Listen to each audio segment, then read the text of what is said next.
Welcome to the Explainer. Okay, let's dive into this. If you've spent any time reading the news, scrolling through social media, or watching a political debate recently, you've probably felt overwhelmed, frustrated, or maybe even a little manipulated. And, well, according to the research we're looking at today, that feeling isn't an accident. Our sources reveal the intentional weaponization of flawed reasoning in modern media. We are going to unmask exactly how that manipulation works, step by step. I actually want you to take a quick second and reflect on your own daily media consumption. Think about the headlines that literally make your blood boil, or those corporate press releases that sound, just a bit too good to be true.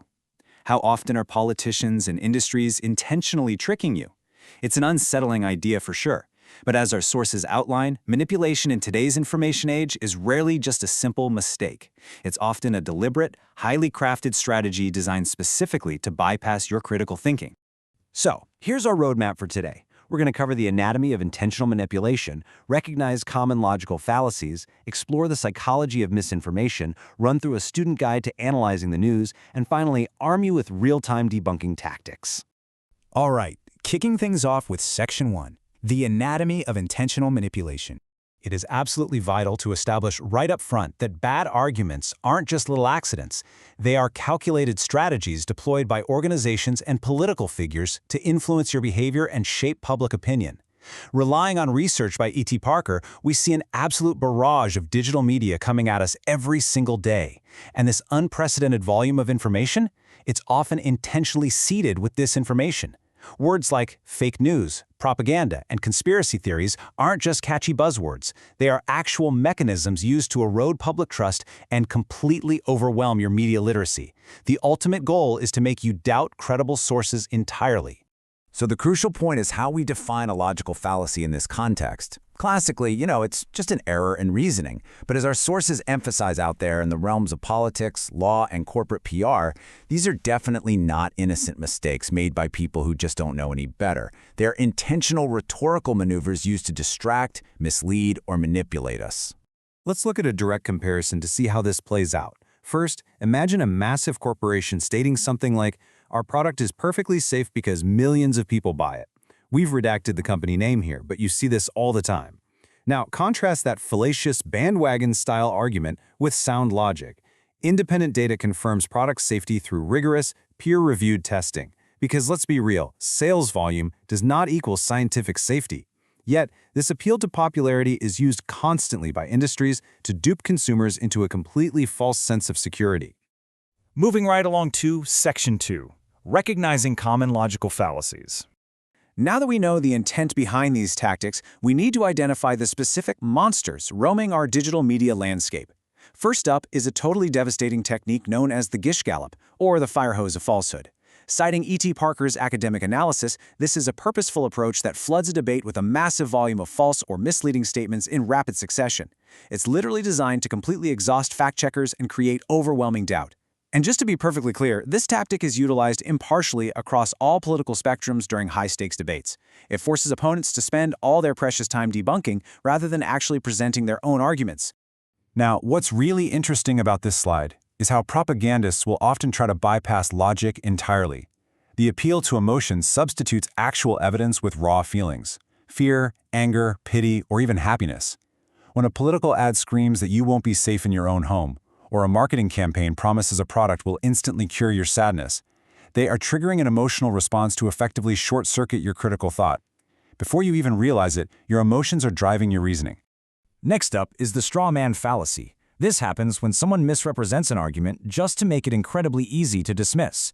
For example, if someone says, "Eating veggies is good for you," the straw man response is, "Oh, so you want to force everyone to be a strict vegetarian?" Right? It's absurd. Researchers from the University of Baghdad specifically highlighted this tactic in their analysis of major electoral discourse. They found that highly complex policies, think healthcare or immigration, are regularly oversimplified into these easily attacked caricatures. And then, of course, we have the ad hominem attack.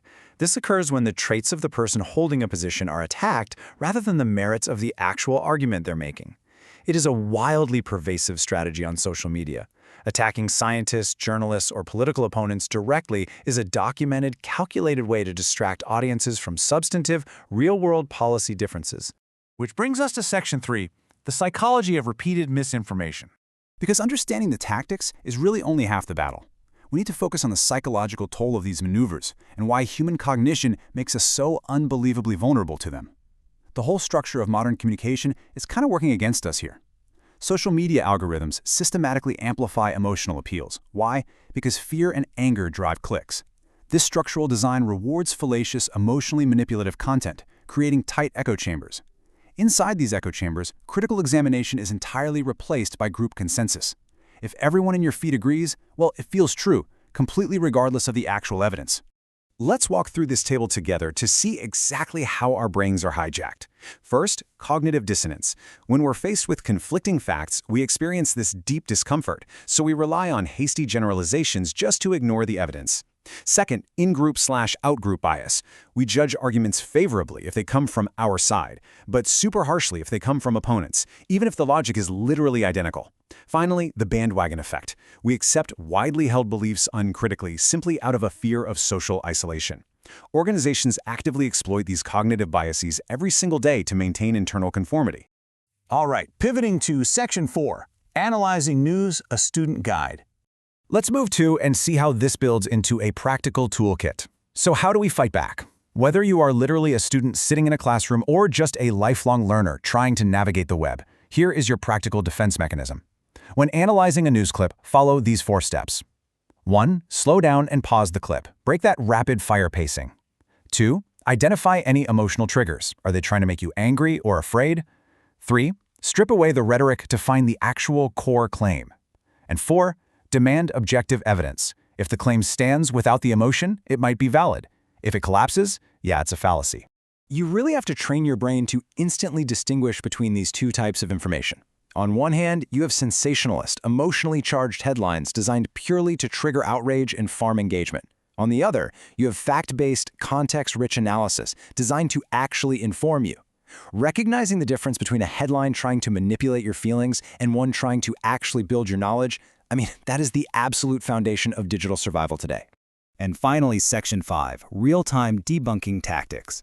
We want to equip you with real-time defense mechanisms against manipulation, so you can spot it the very moment it happens in a debate or a broadcast. Here are some highly actionable tips right from the source material. First, relentlessly ask for concrete evidence and reputable data. Don't just blindly accept an appeal to authority. Second, clarify ambiguous language. Make sure everyone is actually defining terms the exact same way. Third, pause and separate your initial emotional reaction from the cold, hard facts being presented. And fourth, actively consider alternative explanations so you avoid oversimplifying incredibly complex issues.